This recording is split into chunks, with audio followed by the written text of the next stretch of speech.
Yeah, I know this is a horror movie, but I got this movie for Christmas, and what can I say? I'm a sucker for horror movies.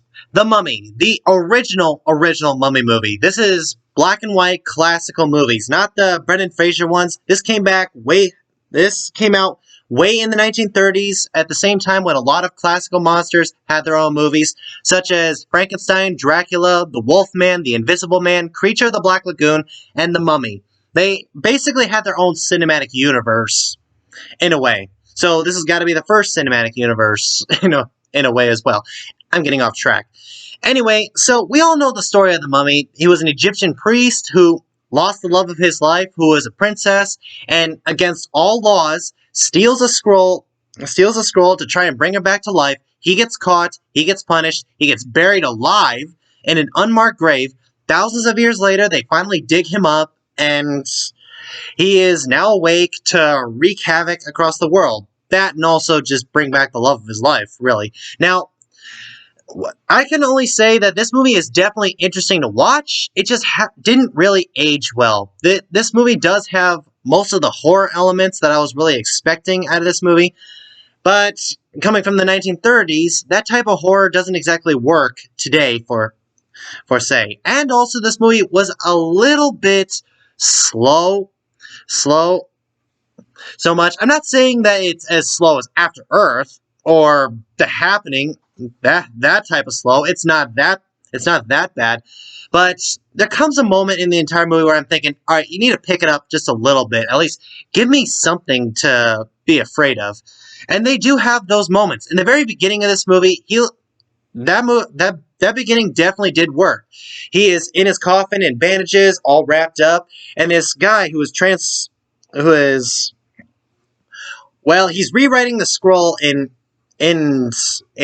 their own words and whatnot, and he reads them out loud, and slowly you could see the mummy opening up his eyes, and then he's starting to move his hands. No music, no ambient noises, whatnot. All you hear is the guy reading off the scroll, and the mummy is starting to move. That was actually pretty cool. And also, when they go through flashbacks of what happened to him, it's all dark, it's all quiet and whatnot. It definitely puts that fear into you of what is either happening to him and also what he was actually doing and whatnot, and how bad it actually is.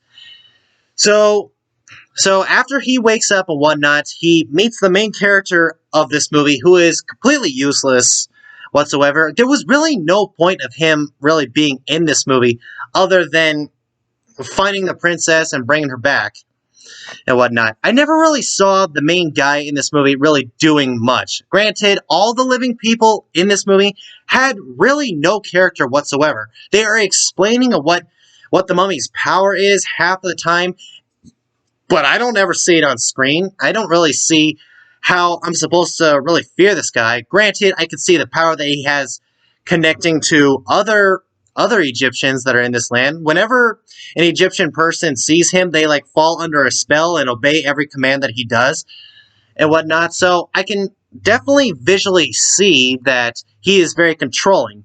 And as Egyptian priests and as ancient Egyptian priests go by, I can buy that he is definitely an ancient Egyptian priest. Unlike the one in the Brendan Fraser movies, not that there's anything wrong with him. He did the part really well from what I can remember, but he had more of a superpower element to him, whereas this mummy does not. So there's no sandstorm in the sky with a bad CGI face to chase the heroes. None of that is here.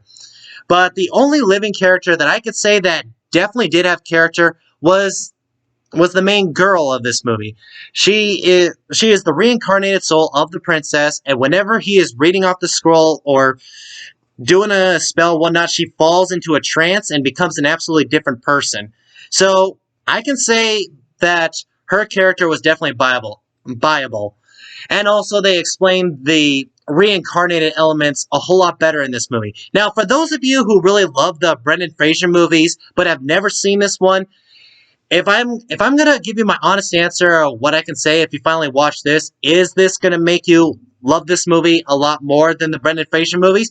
Probably not, but you can watch it and say to yourself, it's still better than the Tom Cruise movie. For sure, hands down. So I gotta say, this movie really didn't age well as much, but it still had the element of enjoyment to watch, for say. So I will say this movie is worth watching at least once. So, The Mummy from 1932. Have you guys seen it? What did you think about it? Whatever you thought, comment below, and I'll see you in the next video. Bye.